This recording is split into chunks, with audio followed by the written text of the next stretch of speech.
I never met his family. I never saw his apartment. And at the time, I thought that was normal. Several years back, there's this guy I was in a relationship with, and I really liked him. We really had a lot of fun together. There was a really great attraction.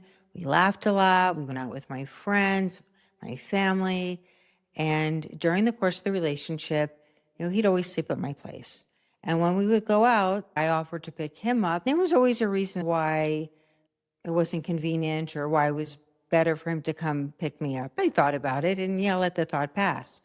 So fast forward, we went on a cruise with my family. We had the best time. He got along with my parents, my nieces and my nephews, my brother, my sister-in-law. I mean, we really had a great time. After the cruise, he went to his home. I went to my home. Right after the cruise, he got really sick. I mean, I heard it in his voice. He was in bed. He was sick.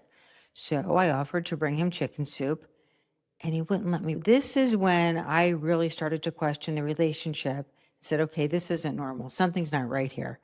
I ended the relationship, and I started asking myself questions. Why? What was wrong? And so I was reading up on some stuff from Deepak Chopra, and he was saying in relationships, you need to become the person you want to attract. I thought about that. Well, what was it about him that I didn't like? Because certainly I don't want to keep attracting that. And I came up with that he must be emotionally unavailable.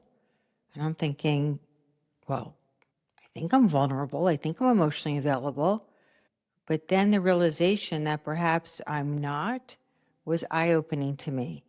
And later on, I was studying Kabbalah, and something I heard is that like attracts like, which means that in this relationship, he was reflecting back to me what I was. So it was another confirmation of what Deepak Chopra was saying. I started to do some work on myself, trying to look inward.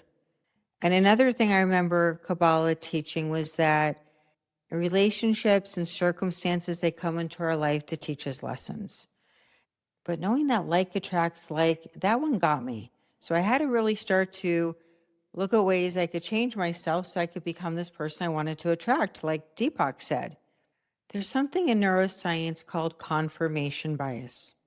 And what confirmation bias says is that we look for things in our life to confirm what we already know or what our beliefs are. This is the reason why other people could have seen red flags. So if friends thought, Jody, it's not normal that he's not letting you go to his place, I would always have a reason why. Oh, no, it's okay, whatever excuse it was, to confirm what I wanted to believe was true, that everything was fine. No, everything's fine in the relationship. And this, again, is why people can see red flags that we can't. And even when there were moments during the relationship when I questioned, that's weird. Why doesn't he want me to come to his house? He's always sleeping at my home. Because when like attracts like, and even neuroscience says, we attract what's familiar to us. After this relationship ended, I really started to have to work on myself, because if I was emotionally unavailable, I had no idea that I was. And so that's a hard thing to accept, because I had no idea.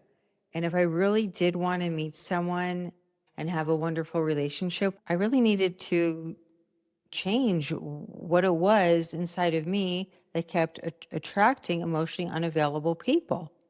There was no more me blaming someone else. It was, what did I have to look inside of me to change?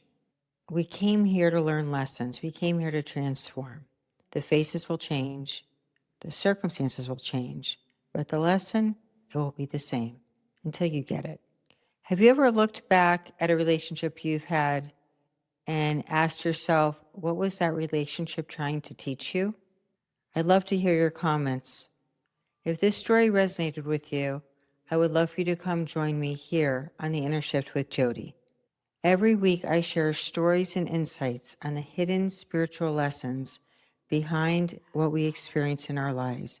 And I do this through the teachings of the ancient wisdom of Kabbalah and also modern neuroscience. If that sounds like something you're interested in, I'd love for you to subscribe.